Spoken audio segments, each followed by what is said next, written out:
Welcome back to the vendor table, Lauren. How are you? I'm good. Yeah. Yeah. A lot of weddings lately. Yeah. Mm-hmm.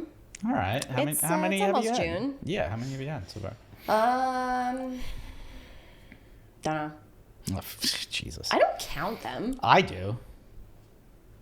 I just show up. Oh, okay. Well, good for you. They're on my calendar, and I just go and show up. I don't know. Couldn't tell you. Okay. Not more than 10. Yeah, I've had 8. See, I count.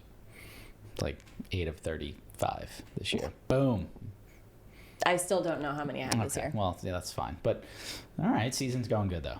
Yes. Okay. We're working together soon. We are. Yeah, in like a couple of weeks. Oh, A few weeks. Yep. Oh man. The second week of June. Second week of June. That's right. And we're at. The Piermont. Oh. It's a nice venue. We're gonna have fun. It's gonna be a beautiful couple. I can't wait. So it's gonna be a lot. Fine. We're shooting all our photos at the Teaching Gardens in Farmingdale, though. So Okay, that's better. Yeah, it's great. It's very, very picturesque. I feel there. better now. Okay. There you go. All right. Feel a little better? Yes. Okay, great. All right. So we're back. Just want to thank everybody for like the love lately. Yeah. On at the vendor table on Instagram, at the vendor table pod on Instagram. Yes. And TikTok. A lot of controversy lately. Yeah, we're stirring the pot. You know, Pissing people off. stirring that pot. Love it. Yeah.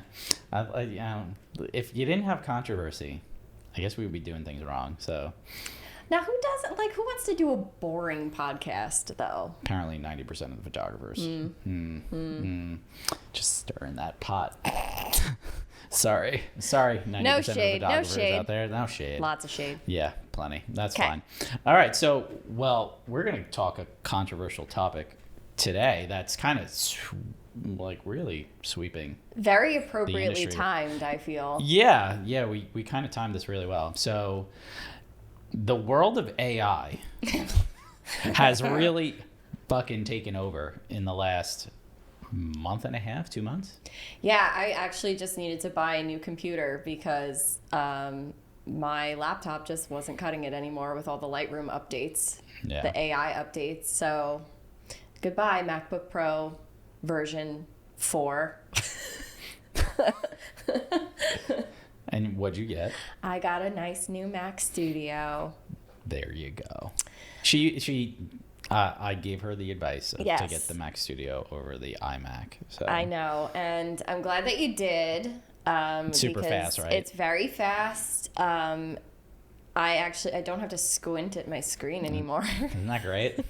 Yes, but I did have to carry it out of the store to my car. It's not that heavy. Dude, What, the screen? the screen. Oh, you got the screen too? Yeah, I You sure got the did. Mac display? Uh-huh. Oh, that's nice. That's your fancy schmancy. I didn't get that. So that's Yeah, I the got screen that. is heavy though. I had a screen, but it was like I don't know, like a Samsung screen or something. Okay. And it just like doesn't show as much detail as I wanted. Okay. So I got the screen. All right, that Mac display is kind of It's pretty fancy. outrageous. It's fancy. That's It's cool. the nicest thing I think I've ever owned. That's cool. I always tell people like that if you're gonna invest in your business, you invest in the gear that's gonna last you a long time. And we'll get back to AI real quick, but we're gonna mention this real quick because I always said you buy the best and it will last you the longest. Yeah. So a good Mac Studio, if you're gonna invest in your business and you want to purchase a computer, the Mac Studio is phenomenal. I've had mine for I think a year now, and the thing is just incredibly quick. Like I cut my post-production time It's down like in half. it's blowing me away, like the difference between like what I was like my workflow before versus now. I'm like, well, wow. Yeah, not to What tell was I people doing? not to tell people to spend money, but you know, Well, I if you spent need it. to spend the money, spend it on save a little bit more and buy better. I spent it. Yeah, that's fun. It's an investment. It's an asset. It's not buyer's remorse. It's really good though. Like Yeah. it's something like I was so excited to unbox it and take it like out and use it and everything. I was like to my husband, I was like, please shut the fuck up and put the kids to bed because I got shit to do right now. Look at it this way. Look at it this way. Like one wedding will pay off that. Yeah. Yeah. So it's like it's great. But no, back to AI. So we're chatting about AI.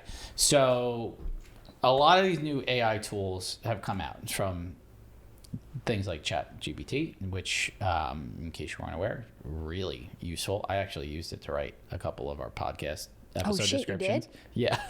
It was like really good. I was know like, you said you were going to experiment with it, but I didn't even notice which one. I wrote you like did 2 that with. episodes with it, and like literally you just type in Lauren and Mike talk about this. And Did you this. write like be sarcastic? Yes. And it added like humor. It's crazy. Okay. Amazing. So you have that, right? And so that could help with like podcast episodes, Instagram captions. Maybe like you were never good at writing Instagram captions. Oh my God. Yeah. Did you ever think of that? So you could use it to write Instagram captions, and you could like it will That's write my you least favorite part of Instagram. right. So you could have it like write a long form one and then tell it to shorten it. Freaking awesome. So, all right, useful, right? And now there's all these tools that are plugging in that photographers are using from. Yeah, let's talk about the prior to Photoshop beta, which is what we're going to go into. Yeah. Lightroom came out with these game-changing AI updates That's right. for us that like absolutely changed the game for my editing. Low light queen. Low light queen. Like to be able to automatically select the background, sky, and subject was huge. But then when they added the update for the face, like you can select the iris, the eye sclera, the teeth, Yeah.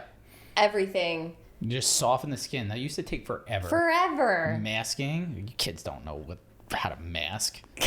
Kids these days. Kids these days. You don't remember how to mask and lasso. Now No, it's you had to do it in Photoshop. Yeah. And it was painstaking. or if you did it in Lightroom, you had to brush, and it was never really that good. No, the brush was terrible. The brush is horrible. It's still not great. It's still not great, but the auto select is phenomenal. I just used it today. I like softened like just the face skin, yeah, of one of my brides. Yeah, that's what it says. It says Yeah, face skin, and then you can skin. select body skin. It's like It's crazy.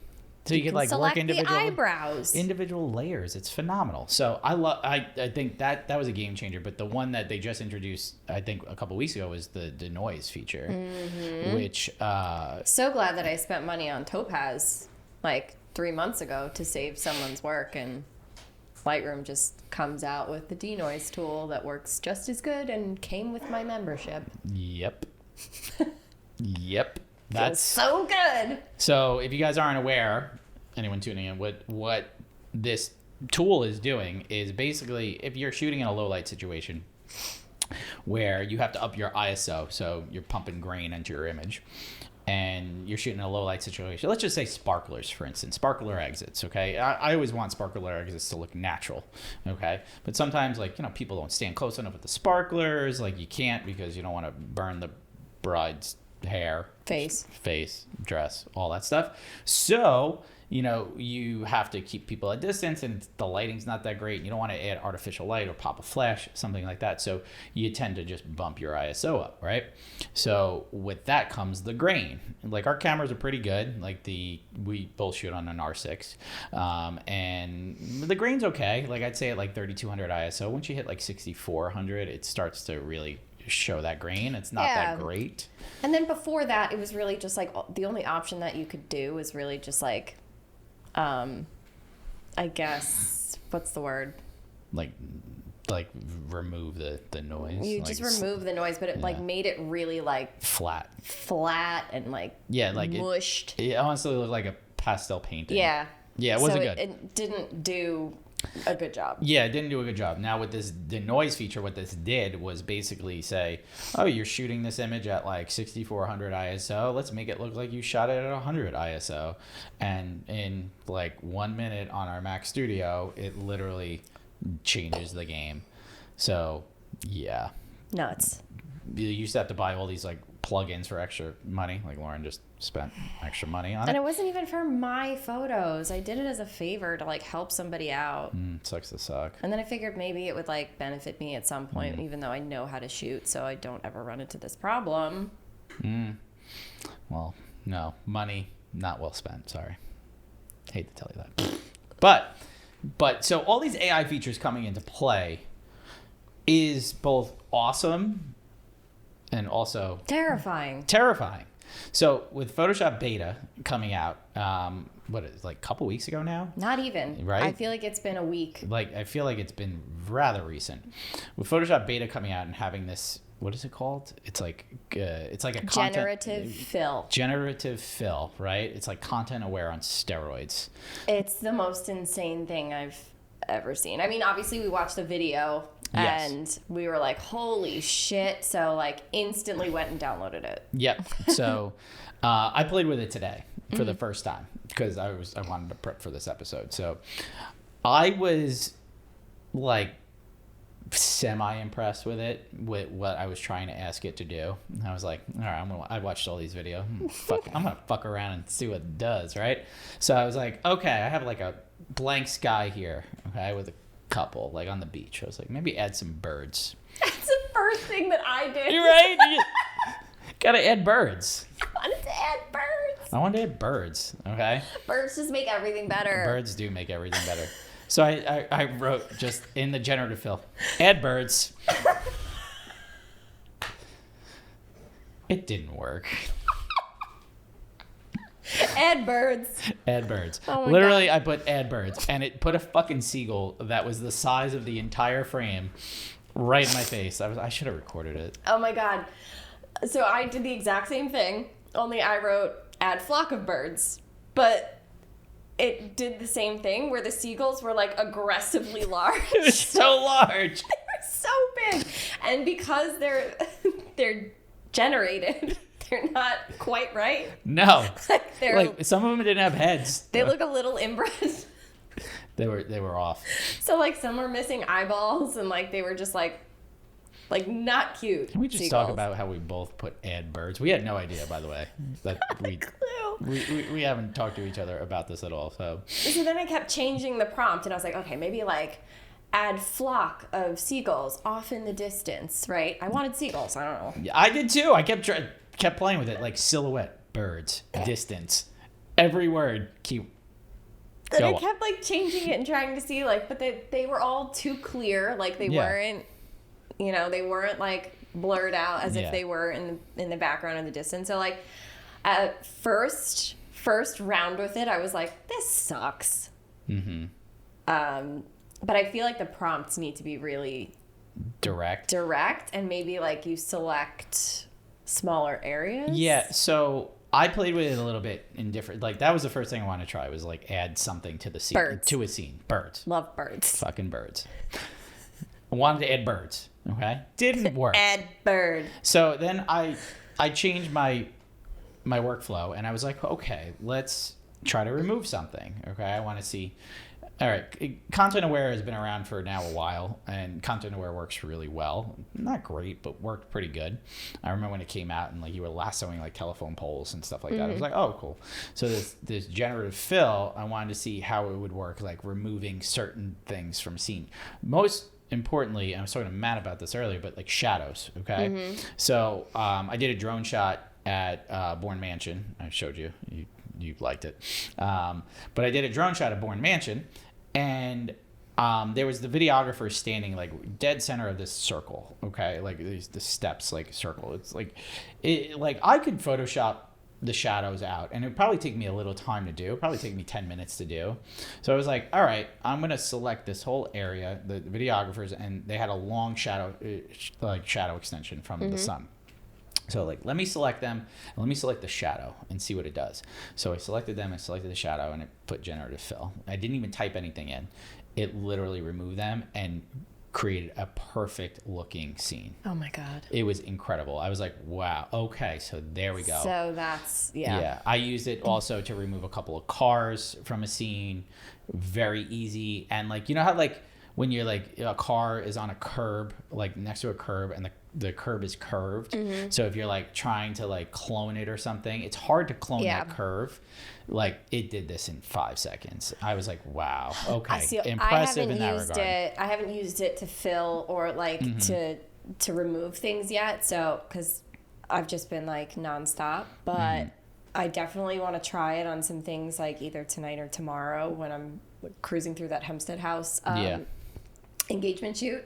Because there was a few things that you're like, all right, I could really do without this here. Yeah. But That's really amazing. Yeah. That's like game changing. Yeah, like exit signs. Especially for exit signs. Exit signs. Power lines. Power like lines. that. Yeah, I was thinking exit signs because just from the fact that they're fucking everywhere. Yeah, and they're gross. They're gross, and they're always in the background of the most like beautiful scenes, and you're always entrances. Always, like obviously they're over room entrances. shots, entrances, like they're everywhere. Can we?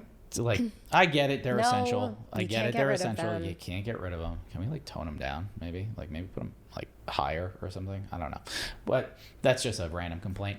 Just make it like scripty. Yeah, like pretty or something. Maybe not as glowy. Like a neon sign. Make them glow when there's an emergency.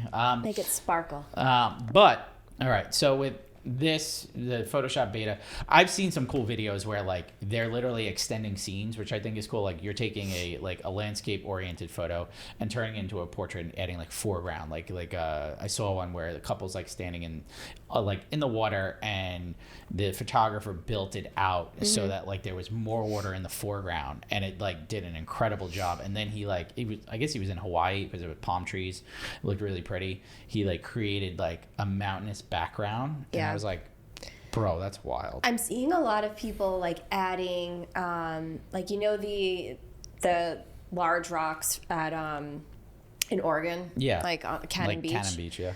I'm seeing people like add things like that to beaches and adding animals to like photos with children, which I think is really good if you have like you can remove the aspect of like people do like themed sessions all the time with animals, and animals are unpredictable, especially with children. So like if you have the ability to add an animal or like a duck or a cow or something like that. Wild. That's wild. Yeah, like, I haven't seen that yet. Oh my God, it's so cool. But at the same time, again, we're running into these issues where they are generated. So sometimes they come with missing parts, or the prompt that you put in produces just a random subject. Yeah. So I've seen like some shadow people. This is kind of terrifying. So this is a good bridge into it. So like where does AI take away that aspect of a natural scene? Like authenticity. Yeah, like that authentic experience. Because that wasn't there. Like say we're trying to add birds to a scene, right? It wasn't there. So we're trying to add something that wasn't there. Does it take away from that scene? I mean, my opinion's kind of mixed. I definitely don't see myself using this on the regular for things like additive. Like I'm not going to add things to pictures regularly, because I also feel like, what if the client doesn't like it? What if the client is like, well, if you can add this, why can't you do this? You know, can you put a unicorn in my pictures? Oh, boy. Can you make a T-Rex chase me? God, No. no. I feel like the opportunities for people to be like, change my pictures to look like this. Yeah. Is going to be a gigantic headache. That's what I'm worried about the most is so we know as creatives, we're finding out about this, right? Like the photographers, we know about this stuff, right? Once it trickles into the consumer world where the clients start to know about this stuff and they're starting to make requests like, hey, it wasn't sunny on our engagement session, but can you make it sunny? I know you can with the new Photoshop tool. What's your reaction to if a client makes a request like that for something that wasn't natural on the day or on the shoot or on the wedding day, let's say? What's your response to that? Pay me for it. That's exactly what I was thinking. Yeah. So I was thinking about this, and I was thinking about this because I wanted to bring it up. If a client, say down the road, like this gets really, because AI is just ever evolving, right? And it's only getting better. If it ever gets to a point where we could change a scene, okay, from, let's say, a moody, cloudy day, which you love so dearly, Love. Okay, to let's make it golden hour, okay? Your response is, pay me. Pay the lady. Pay the lady. Pay the man, right? There are some times where, like, I have edited fog into photos before. I've done it. I like it. Yeah. I've seen I've seen opportunities in certain photos to add it and improve the image. So I'll make like a duplicate and throw that in there and just be like, oh, here's a little surprise for you. Yeah. But that's a me choice. Yep. As an artist, I've done it, and again, it's a duplicate.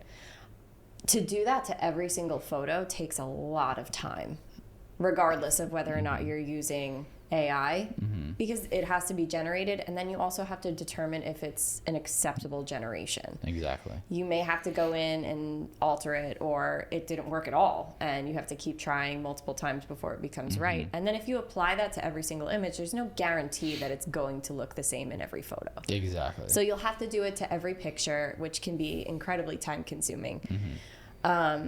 So like, yes, can it be done? Should it be done?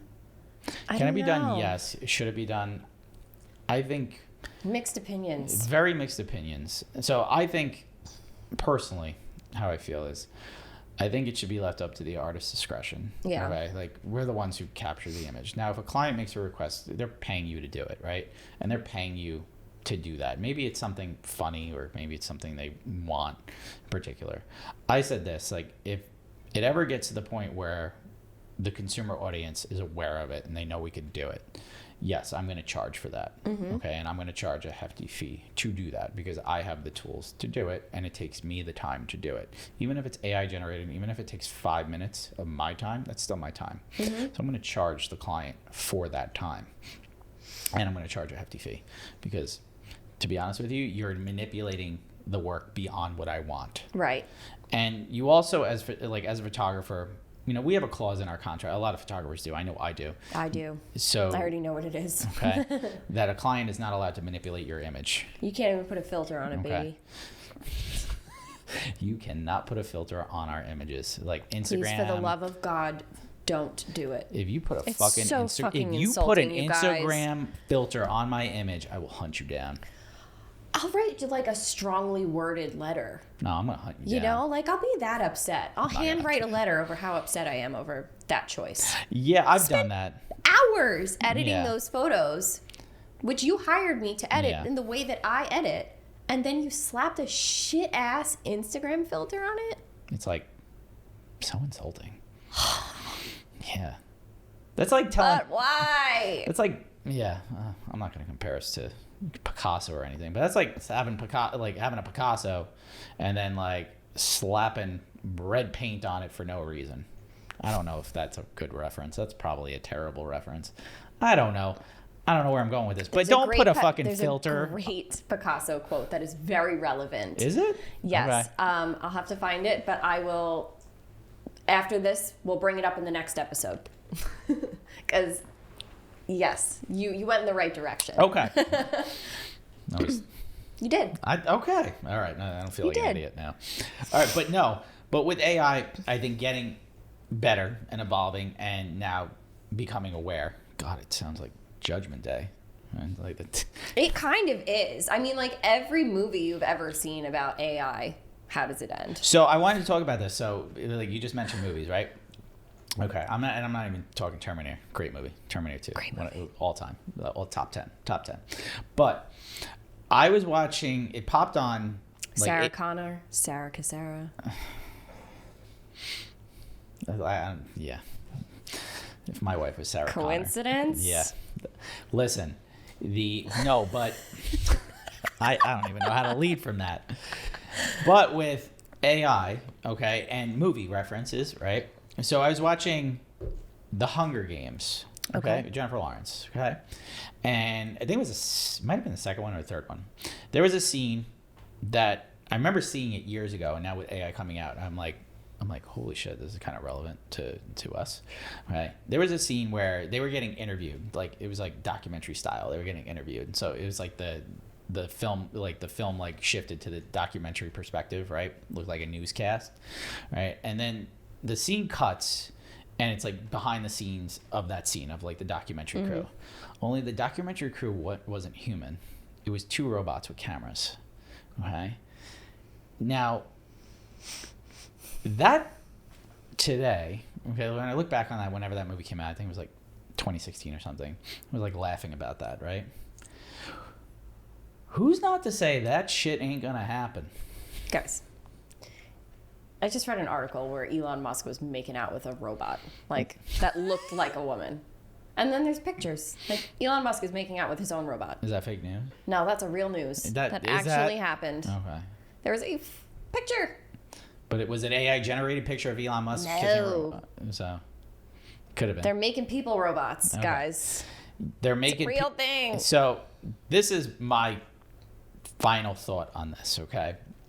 Could be fake news. I don't know. Yeah, I think it's fake news. I don't know. I have no idea. I don't know. It's Elon Musk. He does weird shit. He does do weird shit. Okay. Really weird shit. Okay, go ahead. Will it ever... It's in our editing workflow now. AI is in our editing workflow now. Will it ever go behind the camera? Will AI ever be behind the camera where it's actually physically taking images for the photographer or replacing the photographer, especially at weddings, events, you know, even in like news photography, photojournalism, you name it. Will it ever, do you think it will ever, I'm asking you this question, do you think it will ever replace the human experience? I think if the human race doesn't destroy itself first, then yes, it will actually come to that eventually, but way down the line. I really do. I think that like eventually it moves in that direction.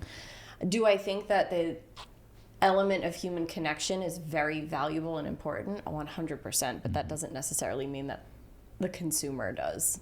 Exactly. So that was my point here is we as artists always feel like we have to have that element of human connection, right? We're like, especially in wedding photography, I always tell my clients, like, especially at the initial meeting, you know, the most important connection you're going to have with any vendor is with your photographer because of the fact they're with you the entire step of the way, the entire day, the entire process. They're, you know, talking with you leading up to the day. They're obviously photographing your day and then they're editing your images.